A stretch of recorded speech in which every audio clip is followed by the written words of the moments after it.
If someone tells you that there is a bus in India that runs every night, but not everyone who boards it returns, you would probably laugh. But if that same person tells you that you should never sit on the last seat of that bus, because whoever sits there does not remain alive, then, my name is Rohan. I was never the kind of person who believed in ghosts. I worked in Delhi and once every month I traveled to my village, Belapur. Belapur was the kind of village where even dogs stopped barking after 9 p.m. I missed my train. At the bus stand, only one night bus was standing there. The conductor asked without looking at me, "Belapur?" I nodded. While tearing the ticket, he said something strange, "Sit anywhere, except the last seat." I smiled. "Why? Is it reserved?" The conductor looked at me for the first time. His eyes were empty. Because that seat must remain empty. There were only 7 passengers, an old woman, a college boy, 2 laborers, a middle-aged man, and me. The last seat was completely empty. The bus started moving. As soon as the city lights disappeared, a strange coldness filled the bus. After some time, the old woman leaned toward me. Her voice was shaking. "Son, is this your first time?" "Yes." She grabbed my wrist tightly. "If the bus stops on its own, do not get down, and if someone calls your name from behind." I smiled nervously. "So what?" Her eyes filled with tears. "Do not turn around. Not even once." The first shock at exactly 1:17 a.m. The bus stopped. No brakes, no sound, just silence. The driver got down.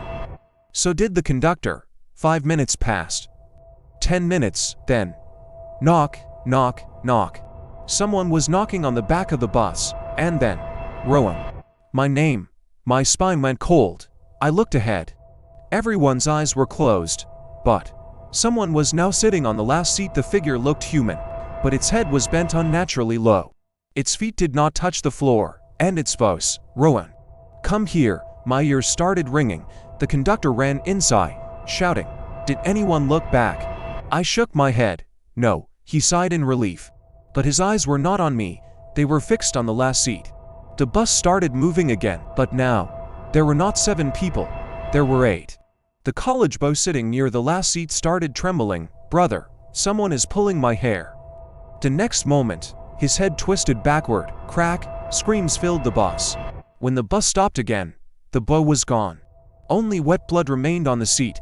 The driver whispered, "This bus burned in an accident years ago." That night, a girl was sitting on the last seat. Her name was Radha, and even today, she looks for her seat.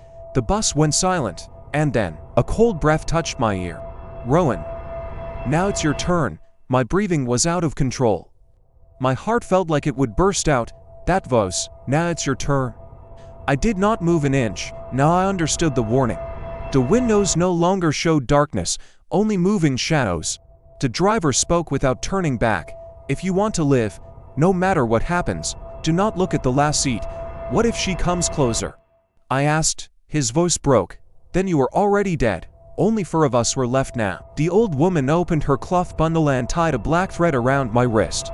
"This won't stop Radha," she said, "but it will help you remember who you are." In the last moment, the bus stopped again. Not at a bus stop, a forest. And in the middle of it, the burned skeleton of a bus. The driver said, "This is where it happened. 20 years ago, Radha used this bus every night. She always sat on the last seat, because from there, she could see the sky." The bus was overloaded. The driver was drunk. A sharp turn. The bus overturned. Fire. People jumped out. But the door near the last seat was jammed. Radha screamed, "Please save me." No one came back. The bus burned. Radha burned with it. Radha didn't move on. She got stuck to that seat, that bus, that night. Every night, she looks for someone to replace her. Someone to take the last seat. A cracked mirror hung in front. I looked into it and froze. I was sitting on the last seat. My eyes were black, my head bent low. I opened my mouth, and Radha's voice came out. "Now you are my seat." Cold spread through my body. My legs wouldn't move. The figure rose from the last seat. Her face was burned, melted. "Hungry eyes, get down," she said. "This is my bus." The old woman screamed. Now, the driver slammed the brakes. The conductor drew a circle around the last seat with black chalk. "Say her name," he shouted. I whispered, "Radha." A terrible scream filled the bus. Radha stepped back, but not empty-handed. She grabbed the old woman, smiled. "You've escaped long enough." The next moment, the old woman sat on the last seat.